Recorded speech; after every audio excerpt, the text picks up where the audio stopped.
What's going on, guys? This is Miasin and welcome to my branded Despia deck profile. Again, this deck is #1 in the OCG. It's really good, and I also believe that when we will get it in the TCG, it's going to be insane. So assuming that nothing gets hit and we get like the Brave token cards and branded fusion, this is the deck list that I was able to come up with.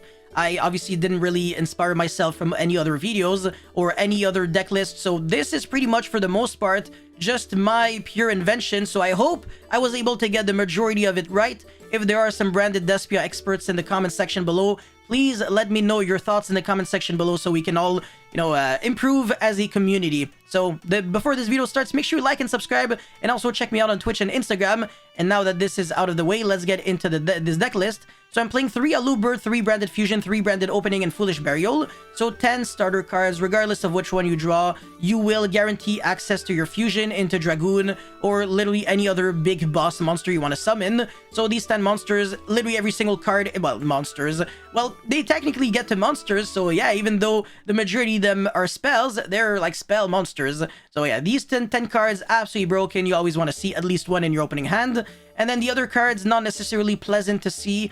Double Fallen of Albaz, the 2 Destiny Hero bricks, the Ad Libitum, the Despia of Tragedy. So these 2 cards, they're not necessarily bad to draw, because this, if you use as a material from the hand, you can special summon back a Despia monster or fusion monster from your graveyard or banished. And the Despia Tragedy, when it's sent to the graveyard or banished by a card effect, you can search your deck for a Despia monster, and also has a really neat effect in the graveyard where you can banish it and set a branded spell or trap from your graveyard to your field. But unfortunately, you have to decide on which effect you want to use that turn, and it's also once per turn. So that's kind of a bummer, but still really good card. I'm also playing the Brave token, so 3 Aquamancer of the Sanctuary, with 3 Rite of Aramesia, Journey of Destiny, and Draco back the Draco Steed, with of course the Wandering Griffin Rider, which is the Omni Negate. So this is how you play around hand traps. You can secure this very early on, so even if your opponent has Ash on branded fusion, you can just negate it with Wandering Griffin Rider, no problem. The Light Hex Sealed Fusion, another one of those cards you don't really want to see in your opening hand. Not the best, but at the same time, even if you draw like 1 or maximum 2 bricks in your hand, you're still gonna be fine. This deck has a lot of gas, and you only really need 1 card to play, and you can also play a lot of hand traps, so that's the beauty of this deck. And speaking of hand traps, I'm playing 8 of them, so 3 Ash, 2 Valor, and 3 Imperm. I think these are slightly better. Valor is, it's a light monster, so if you run out of the Light Hex Sealed Fusion, you can send this card from your deck to the graveyard and still make Albion that way, so there's still a good argument to play Valor over something like Forbidden Drop, Forbidden Chalice, etc. But you could also be playing those cards. And now, of course, 3 Fusion Destiny with 3 branded in red. This card is broken. Probably the reason why this deck, pure, is very good and allows you to fuse for Guardian Chimera on your opponent's turn, pop multiple cards, draws a lot of cards. Absolutely ridiculous. For the extra deck, I'm going to go into details on these cards.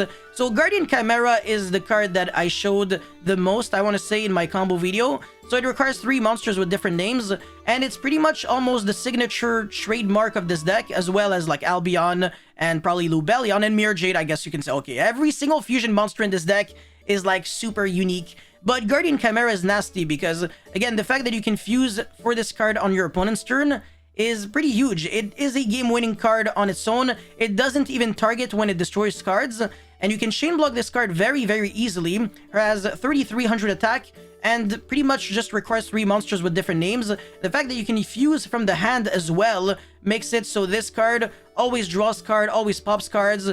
So very cool, and you can fuse for this card multiple times per game. But since it is a level 9, I believe you cannot summon it with these 2 cards. So Albion and Lubellion, these are specifically level 8 or lower fusions that you get to summon, so make sure you are kind of aware of that.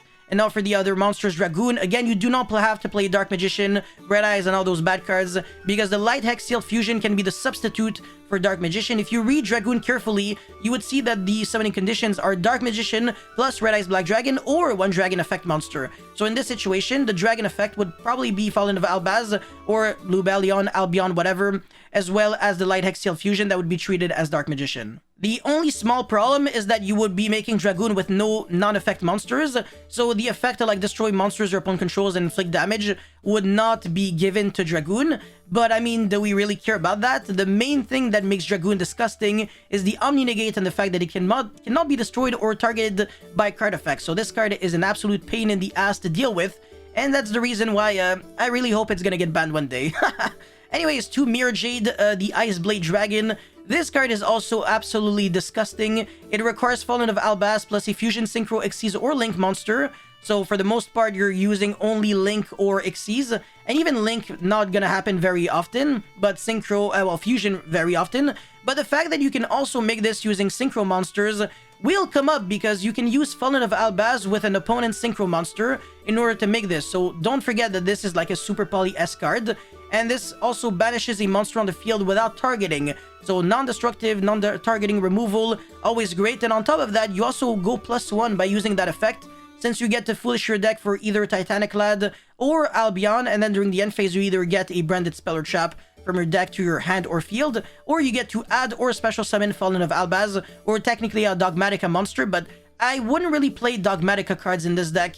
I don't think it synergizes too much. Well, it technically could work, but I don't know. I don't want to mix in like too many engines since I'm already playing Brave Token, etc. So yeah. And of course, I'm playing 2 Lubellion, so I want to say the effect to fuse is slightly worse than Albion, because if you fuse using Lubellion, not only can you not attack with Lubellion, but on top of that, you have to discard a card for cost, whereas Albion doesn't have any of these drawbacks. But the thing about Lubellion is that it requires a dark monster, so if your goal is not to make Dragoon, you can send the Despian Tragedy and search the Albion that way, so you can get another search. So I guess in a way Lubellion sometimes is better than Albion, not because of its effect, but because of its requirement to make it. So dark monster plus Fallen of Albaz, and it's a light attribute monster itself, whereas Albion is the exact opposite. So if it's a dark monster that requires a light monster. And also Albion has the graveyard effect that is really cool that Lubellion simply doesn't have. So I want to say this is probably the upgrade to this card, but you can still argue that this card has a lot of good reasons to be played. And of course, Phoenix Enforcer. Fun fact, you can actually make this even if you don't want to use Fusion Destiny, because you can actually use the materials from your graveyard or banished with the Lubellion and Albion. So if you have like these 2 cards hard drawn, or they're both in the graveyard or banished, don't worry, you can still make Phoenix Enforcer that way. And then Masquerade the Blazing Dragon. This card reminds me a lot of Red Ice Flare, Xyz Metal Dragon, or whatever, so your opponent has to pay life points in order to use cards. It doesn't really interrupt your opponent outside of that, and it also has to be fusion summoned for this effect to be applied, so it also has another effect where it can revive back itself, but that's not going to be allowing it to make your opponent lose life points, because then it would be treated as a special summon and not a fusion summon card, so don't forget that. I almost misplayed like crazy against this card back in the days, and this is very dangerous if you can make multiples of it. But if you can make multiple Masquerade, you can also make multiple Lubellion, or multiple interruptions like Dragoon or some other stuff, Mirror Jade, etc. So I don't think Masquerade should be like your #1 primary concern. And also, it doesn't require, like, it doesn't use Fallen of Albaz as material, so you can't fuse for Masquerade using Branded Fusion. So also do keep that in mind. And Titanic Lad, this is Fallen of Albaz plus 1 monster with 2500 or more attack.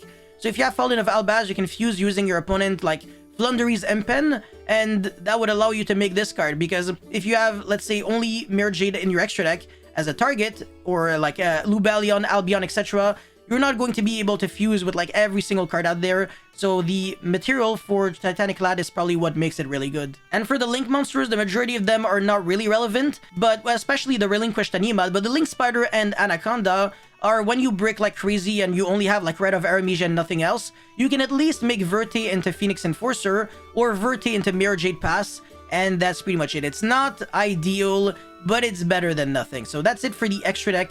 This is why I really wanted to go into details. These cards are super important to understand. And for the idea section, I guess I have Dramaturge of Despia. I tested the card a few times. I never really liked it too much. Despian Comedy, there's a cute play with this card in the graveyard. And you can also use the first effect to protect your, your Alubert from getting Veilered, but I don't know. You can also play more hand traps. You can play Trifu Verdum, Starving Venom, Dragos Tapelia, and Mud Dragon of the Swamp with Super Poly. But do you really need to do that? I'm not too sure. And if you want to play Pot of Prosperity, you also can do that by banishing the surplus fusion monsters, the useless links, etc. So that's pretty much it for my deck profile. Let me know your guys' thoughts in the comment section below. Don't forget to like and subscribe, and I'll see you guys next time. Peace.